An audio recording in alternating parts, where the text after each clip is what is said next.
어릴 적에 누가 꿈이 뭐냐고 물어보면 10명의 7, 8은 대통령이요 이렇게 얘기했던 것 같아요. 하지만 요즘엔 대통령이란 자리가 그렇게 인기 없는 것 같습니다. 그렇더라도 여러분, 만약에 대통령이 내 앞을 지나가는데 저 사람 누구지? 이러지는 않을 거예요.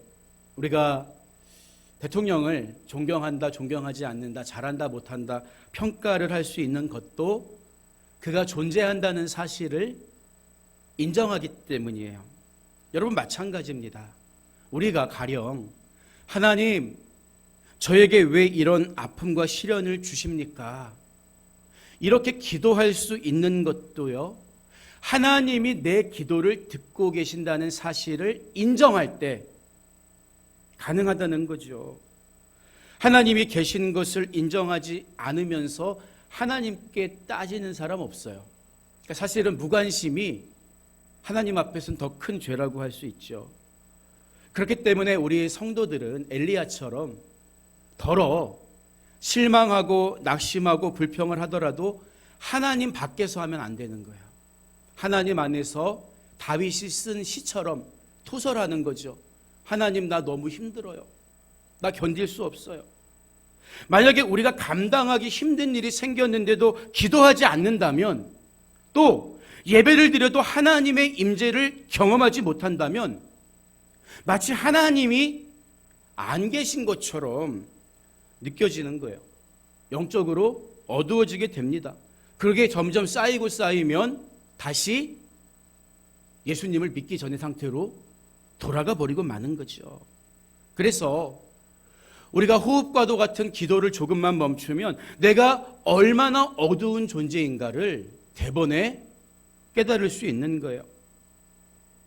우리의 영적인 모습을 볼 수 있는 눈이 열리기를 소망합니다. 이 모든 것이 살아계신 하나님을 하나님으로 인정할 때 가능하다는 거죠.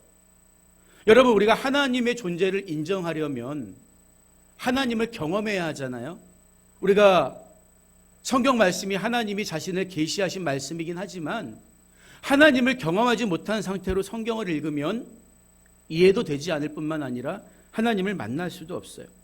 그런데 우리는 하나님을 어떻게 경험할 수 있느냐? 오직 이 땅에 인간의 몸으로 오신 예수 그리스도를 통해서만 하나님 사랑을 알고 하나님을 경험할 수가 있다는 거예요. 그래서 예수님을 영접해야 하는 거죠. 여러분, 그런데 생각해 보세요. 여러분이 하나님의 독생자의 영광을 영접한다고 해서 하나님의 영광이 더 올라간다든지, 아니 나 예수님 영접 안 할 거야, 하나님 만나고 싶지 않아, 거부한다고 해서 하나님의 영광이 깎여집니까? 그렇진 않아요. 노아가 자기가 만든 방주에 자기가 올라타서 구원받았던 것처럼 독생자를 영접하라는 것도 하나님이 나를 살리기 위해서, 우리를 구원하기 위해서 하신 말씀이라는 거죠. 그래서 요한복음 1장 12절을 보면 영접하는 자, 곧 그 이름을 믿는 자들에게는 하나님의 자녀가 되는 권세를 주셨다고 성경은 말하고 있는 거예요. 성경을 보면 하나님과 우리의 관계를 빗댄 표현이 여러 가지가 있죠. 목자와 양, 주인과 종, 또 왕과 백성. 그런데 여러분, 그 중에 가장 가슴이 벅찬 게 뭘까요? 우리는 자녀고 하나님은 우리의 아버지시다. 여러분 생각을 해보세요. 목자나 양, 주인과 종도 좋은 관계일 수 있겠지만 우리를 자녀로 불러주신 것만큼 가슴 뛰는 관계가 어디 있냐는 거예요. 광복절이 며칠이에요? 8월 15일이죠. 로마서 8장 15절은 너희는 다시 무서워하는 종의 영을 받지 아니하고 양자의 영을 받았으므로 우리가 아빠 아버지라고 부르짖느니라. 영적 독립기념일이요. 8월 15일. 로마서 8장 15절. 얼마나 외우기도 쉬워요. 양자의 영을 받았으므로 이제 우리가 하나님을 아빠라고 그냥 호칭만 부르는 게 아니라 부르짖느니라. 이 원문을 보면 심히 곤경에 처한 아이가 도움을 요청할 때 부르짖는다고 하거든요. 부르짖는다. 여러분, 자녀가 부모의 존재를 신뢰하기 때문에 이 어려움 속에 내가 부르짖으면 그가 반드시 나를 도와줄 것을 철석같이 믿기 때문에 부르짖을 수 있는 거 아니에요? 우리가 하나님을 그렇게 부르짖을 수 있다고 성경은 말하고 있는 거예요. 여러분, 그래서 기억하시기 바랍니다. 우리는 그리스도 예수 안에서 하나님의 자녀로 부르심받은 존재예요. 우리가 이 사실을 절대 잊어버리면 안 돼요. 오늘 읽은 말씀 속에는 그리스도 예수 안에서 우리를 자녀 삼아주신 하나님의 은혜와 사랑이 자세하게 기록되어 있는 거예요. 먼저 3절을 보면 오늘 읽은 본문 전체의 서론이라고 할 수 있는데 찬송하리로다, 찬송하리로다 이 말로 시작해요. 찬송하리로다 하나님 곧 우리 주 예수 그리스도의 아버지께서 그리스도 안에서 하늘에 속한 모든 신령한 복을 우리에게 주시되, 이렇게 말하죠. 감리교 창시자 존 웨슬리 목사님은 특별히 찬송하리로다 이 바울의 고백에 대해서 하나님이 우리에게 내리시는 한없는 은총에 대한 감사의 고백이다, 이런 주석을 쓰기도 했어요. 하나님은 그리스도 안에서 하늘에 속한 모든 신령한 복을 우리에게 주시기 때문이죠. 물론 여기서 말하는 복은 영원한 생명에 관한 복, 영생을 말합니다. 영생은 누구를 통해 주어지는 거라고요? 오직 예수 그리스도를 통해 주어지는 거예요. 그런데 찬송하리로다, 에베소서도 편집글이거든요. 편집글에 이런 문장은 잘 안 쓰는데 찬송하리로다 이런 문장은 당시 유대인들이 회당에서 드리던 예배의 한 부분이었던 베라카라는 찬송시 형식을 띠고 있어요. 율법 교육을 철저히 받은 바울은 베라카라는 찬송시에 대해서 잘 알고 있었겠죠. 그런데 차이점이 있습니다. 유대인들은 보통 하나님을 어떻게 고백했어요? 아브라함의 하나님, 이삭의 하나님, 야곱의 하나님, 이렇게 고백했어요. 그런데 오늘 바울은 뭐라고 고백합니까? 주 예수 그리스도의 아버지, 예수님의 아버지, 또 우리의 아버지가 될 수 있다. 바로 이것이 기독교와 유대교의 중요한 차이점 가운데 하나예요.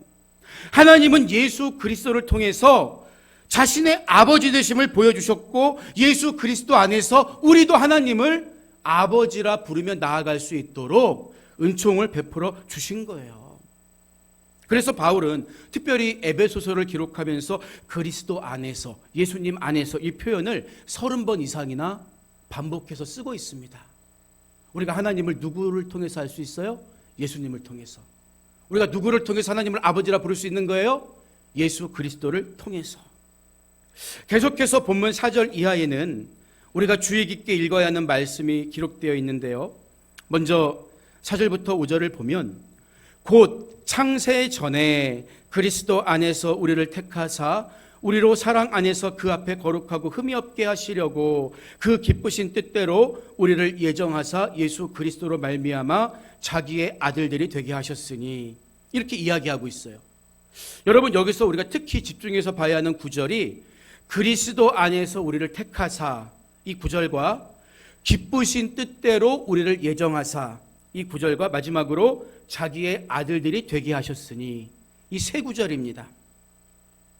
무슨 말인가 하면 하나님이 말씀으로 천지를 창조하셨다고 창세기가 기록하고 있는데, 하나님은 천지를 창조하시기도 전에 그리스도 안에서 우리를, 여러분들을 자녀로 삼아 주셨다는 거예요.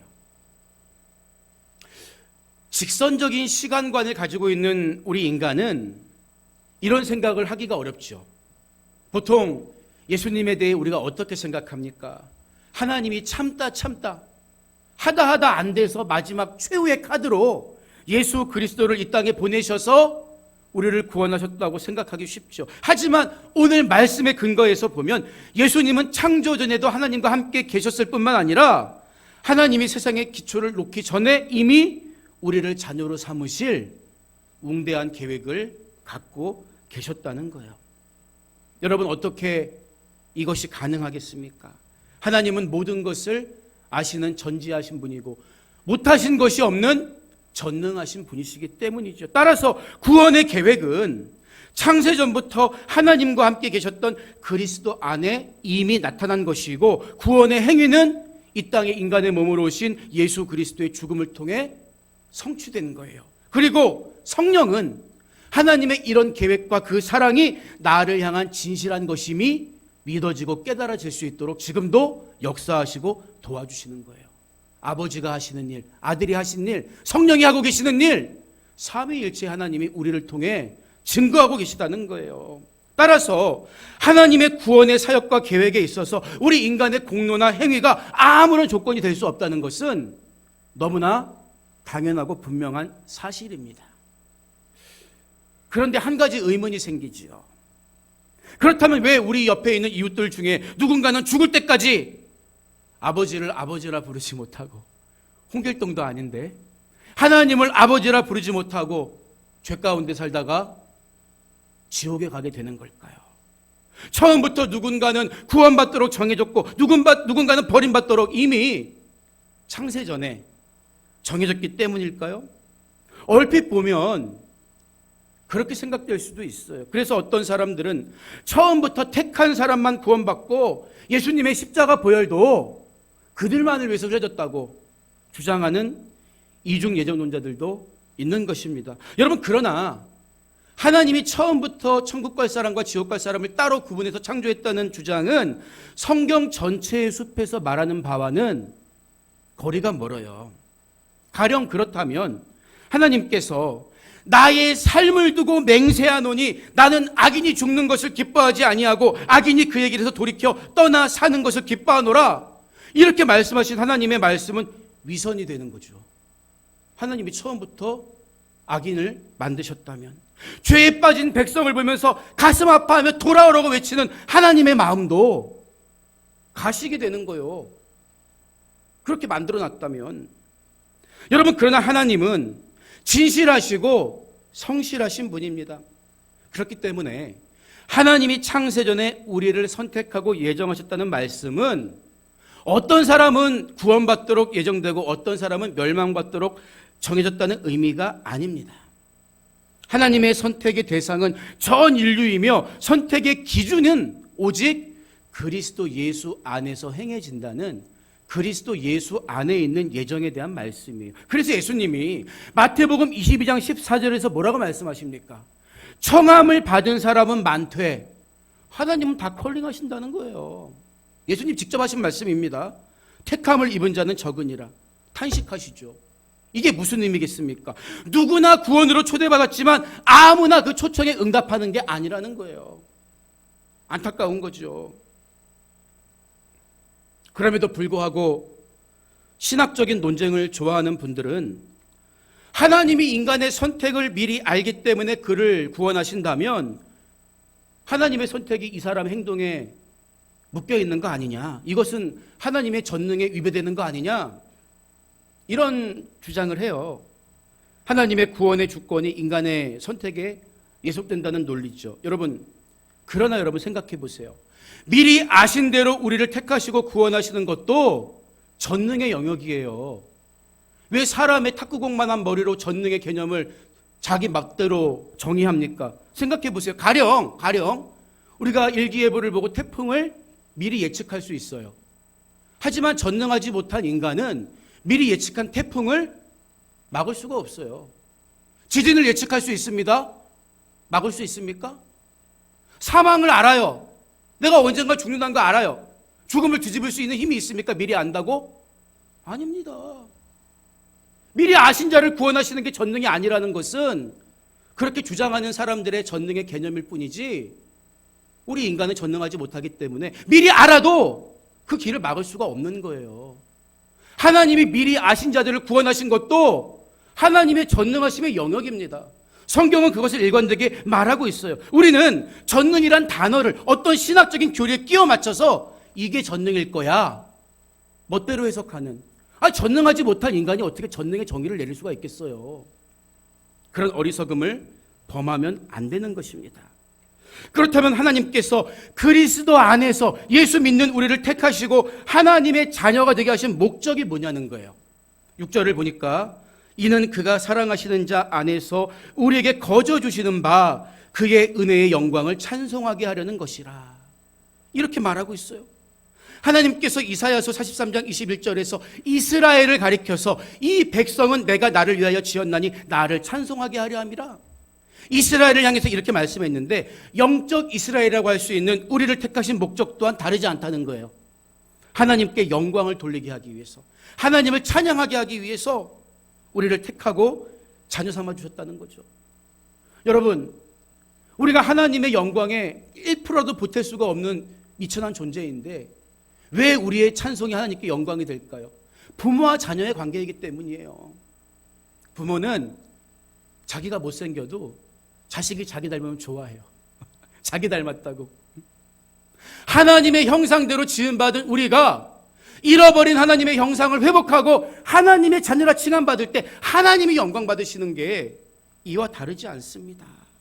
이처럼 구원은 은혜의 선물일 뿐 결코 하나님의 독단적인 선택이거나 우리의 행위에 기인한 게 아니라는 거죠. 그래서 본문 3절에서 6절까지가 하나님이 행하셨던 구원의 큰 그림에 대한 찬양이라면 7절에서 14절은 그리스도를 통해 이루어진 구원에 대한 구체적인 찬양, 여기에 해당한다고 구분할 수가 있어요. 쉽게 말하면 우리가 어떻게 그리스도 안에서 하나님의 자녀가 될 수 있었는가, 이 과정에 대해 설명해 주고 있는 거예요. 우리는 보통 자녀라고 하면 생물학적으로 부모의 유전자를 물려받은 아들이나 딸을 떠올리죠. 그러나 우리는 그렇게 하나님의 자녀가 된 게 아니잖아요. 우리는 예수 그리스도의 피를 통해 죄사함 받고 본래 잃어버린 하나님의 자녀의 지위를 회복한 거예요. 그래서 본문 7절을 보니까 우리는 그리스도 안에서 그의 은혜의 풍성함을 따라 그의 피로 말미암아 속량 곧 죄사함을 받았느니라, 이렇게 설명해 주고 있는 거죠. 그리스도 안에서 우리가 누리게 된 첫 번째 은혜가 속량 곧 죄사함이라는 거예요. 잘 보세요. 마지막 날에 우리의 몸이 영화롭게 된다고 했는데 그게 구원의 최종적인 목표라면 죄사함은 구원의 시작, 첫 단계라고 말할 수가 있죠. 우리 인간은 타락한 이후 사망의 지배를 받는 멸망의 자식이 되었고 스스로 절대 구원에 이룰 수 없는 절망스러운 상태 아래 놓여 있었습니다. 자기보다 세력이 큰 마귀의 지배에 놓여 있었기 때문에 그 힘을 이길 수 있는 더 큰 힘, 그리스도의 속량 없이는 구원받을 수가 없었던 거예요. 그래서 여기서 속량이라는 헬라어 아폴로트로시스란 말은 몸값을 의미하는데 종종 종을 주인이 값을 지불하고 사오는 것을 의미할 때 쓰던 단어였어요. 무슨 말인가 하면 전능하신 하나님이 그냥 몇 마디 말로 죄의 삭신 사망의 길로 가고 있는 우리들 용서해 줄게, 이렇게 하신 게 아니라 죄의 값인 사망으로부터 예수 피를 지불하시고 끄집어 빼내왔다는 거예요. 다 지불하시고, 그래서 우리는 당당하게 예수가 피값을 다 지불했어, 사망의 값을 다 지불했어, 당당하게 죄에 대해 죽고 의에 대해 살 수 있게 된 거죠. 이게 그리스도 안에서 우리가 죄사함으로 입은 첫 번째 은혜입니다. 계속해서 8절로 10절까지를 보면 이는 그가 모든 지혜와 총명을 우리에게 넘치게 하사 그 뜻의 비밀을 우리에게 알리신 것이요 그의 기뻐하심을 따라 그리스도 안에서 때가 찬 경륜을 위하여 예정하신 것이니 하늘에 있는 것이나 땅에 있는 것이 다 그리스도 안에서 통일되게 하려 하심이라, 이렇게 말하고 있어요. 그리스도 안에서 우리가 누리게 된 두 번째 사건은 뭡니까? 그 뜻의 비밀을 깨닫게 된 거예요. 여러분, 여기서 말하는 비밀은 어떤 미래에 대한 신묘막측한 이야기가 아니라 그리스도의 몸인 교회의 비밀에 관한 이야기예요. 에베소서 전체가 그래서 교회에 관한 이야기를 담고 있는 책이잖아요. 흔히 유명한 맛집에 가면 주인장만하는 비법이 있습니다. 그래서 아무리 방송국에서 그 집을 촬영해도 그 집의 비법은 안 가르쳐줘요. 이 비법을 아는 사람이 있어요. 누굽니까? 자녀예요, 자녀. 왜 자녀에게 비법을 가르쳐주죠? 부모의 대를 이어서 상속을 받아서 경영에 가야 되기 때문에 자녀에게는 비밀이 없어요. 비밀이 오픈되어 있습니다. 마찬가지로 죄사함 받고 하나님의 자녀가 된 저와 여러분에게는 하늘의 신령한 비밀이 깨달아지는 영적인 눈을 열어주신다는 거예요. 십자가의 도가 멸망하는 자들에게는 미련한 것이지만 구원을 받는 우리에게는 하나님의 능력이 됨이라. 시각이 달라지는 거예요. 모든 것이 그리스도 안에서 다시 하나가 되고 우리는 주님과 함께 왕노릇하게 될 것입니다. 따라서 교회는 뭐냐? 교회는 완전하지 못한 사람들이 모여 있지만 비록 그럴지라도 주님의 장성한 분량을 닮아가기 위해 몸부림치면서 주님 오시기 전까지 이 땅에서 구원의 사역을 감당하는 그리스도의 비밀 전초기지가 된다는 거예요. 하나님이 우리를 미리 택하시고 예정하셔서 이렇게 교회 안에서 지어져 가고 되어져 가고 양육하시는 목적이 뭘까요? 11절 이하의 말씀을 보면 모든 일을 그의 뜻의 결정대로 일하시는 이의 계획을 따라 우리가 예정을 입어 그 안에서 기업이 되었으니 이는 우리가 그리스도 안에서 전부터 바라던 그의 영광에 찬송이 되게 하려 하심이라. 이렇게 말하고 있어요. 앞선 3절부터 6절까지 해서 하나님의 구원의 경륜을 찬양하면서도 하나님의 영광을 위하여 우리를 자녀 삼아 주었다고 말씀했는데 다시 한번 강조하고 있는 거죠. 우리가 그 안에서 기업이 되었다는 말씀은 우리 자신이 이제는 하나님의 재산이고 하나님의 자랑이 된다는 거예요. 구원의 여정을 출발할 때에는 그리스도께서 나의 의가 되었지만 구원의 완성, 목표에 도달하면 내가 하나님의 자랑, 하나님의 영광이 된다는 거죠. 이처럼 구원의 계획은 하나님의 자녀로서의 삶은 출발점과 목표점이 선명한 거예요. 장성한 분량에 자라면 이제는 우리가 하나님의 영광의 찬송이 되는 것입니다. 그런데 하나님 자녀로 부르심 받은 우리가 끝까지 그 믿음대로 자녀답게 살아가는 게 내 힘과 결심만 가지고 될까요? 안 돼요. 하나님이 우리를 자녀로 불러주셨을 뿐만 아니라 자녀답게 살 수 있는 힘도 공급해 주시는 거예요. 공급받아야 되는 거예요. 그래서 우리는 절대 우리의 행위와 공로를 하나님 앞에 내세우거나 자랑할 수가 없는 것입니다. 은혜로 구원받았듯이 은혜로 신앙생활을 해야 되는 거예요. 은혜로 구원은 받았다고 하면서 은혜를 갈망하지 않는 사람은 넘어질 수밖에 없어요. 내 안에 계신 성령님의 충만하심을 갈망하고 그분의 음성에 순종할 때 우리는 구원의 완성에 이를 수 있는 거예요. 하나님이 해가시는 것입니다. 그래서 13절 이하의 말씀을 보니까 그 안에서 너희도 진리의 말씀 곧 너희의 구원의 복음을 듣고 그 안에서 또한 믿어 약속의 성령으로 인치심을 받았으니 이는 우리 기업의 보증이 되사 그 얻으신 것을 속량하시고 그의 영광을 찬송하게 하려 하심이라. 이렇게 말하고 있는 거예요.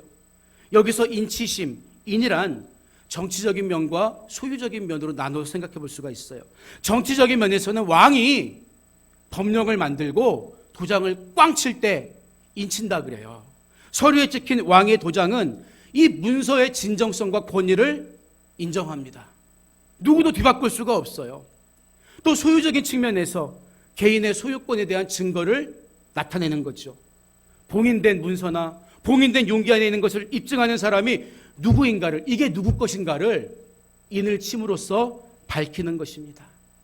우리 한 사람 한 사람이 성령으로 하나님의 것으로 하나님의 자녀라고 보증받고 인치심 얻었다는 거예요.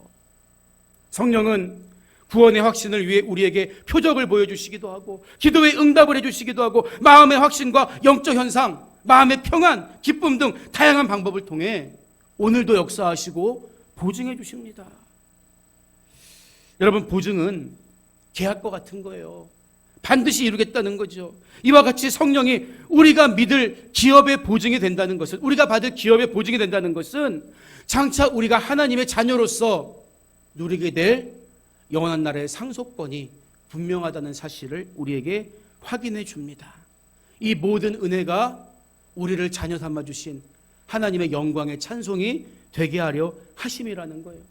우리는 하나님의 자녀로서 정체성을 기억하고 담대하고 먹든지 마시든지 성령 안에서 하나님의 자녀답게 하나님의 영광을 위한 자리를 찾아가야 하는 거예요. 이것이 우리가 1월을 지나면서 마음속에 다잡아야 할 목표가 되는 것입니다. 오늘 말씀을 정리하겠습니다. 제가 초등학교 때 친하게 지낸 친구네 집이 버스 정류장 앞에서 치킨집을 했어요. 가끔 그 친구 가게가 한가한 오후 시간에 친구들을 이렇게 데리고 가서 치킨을 먹게 해줬는데요. 그런 날이 되면 아이들이 이 친구 앞에서 온갖 아양을 다 떨면서 순둥이가 돼요. 행여 내 앞에서 잘리면 어떡하나. 이 친구가 조금 성숙해서 얼굴빛이 붉고 여드름도 많았거든요. 그래서 별명이 고구마였어요. 그날은 고구마라고 부르지도 않고 이름을 불러가면서 알랑방귀를 꼈죠. 왜 그랬을까요? 치킨집 아들이니까 그 친구한테 잘 보이면 치킨을 먹을 거라는 사실을 조금도 의심하지 않았기 때문입니다. 여러분, 성경이 여러분들을 하나님의 자녀라고 부르는 것은요, 그냥 듣기 좋으라고 이렇게 부르는 말이 아니에요. 우리에게도 치킨집 아들에게 치킨집의 권세가 있는 것처럼 하나님의 자녀로서 하나님 닮은 권세가 주어진 거예요. 그래서 예수님은 당신을 따라다니던 별 볼 일 없는 제자들에게 너희가 세상의 빛이다. 원문을 보면 너희들만이 세상의 빛이다. 너희들만이 세상의 소금이다. 너희들만이 어두운 세상을 밝힐 수 있고 너희들만이 부패한 세상을 썩지 않도록 붙잡아 주시는 사람들이야. 이 말씀하신 거예요. 비록 육신의 내 모습은 건강하지 못할지라도, 비록 우리의 삶은 남루하고 힘들지라도, 그것이 내가 하나님의 자녀라는 사실을 바꿀 수 없는 거예요. 내 안에 있는 구원과 생명, 하나님 자녀로서의 권세는 마귀가 알아보고 벌벌 떨 만큼 유효한 것입니다. 이 사실을 반드시 기억하시고 언제나 하나님을 찬송하며 하나님께 영광이 되는 하나님의 자녀로 일어서는 한 해가 되시기를 주님의 이름으로 축복합니다.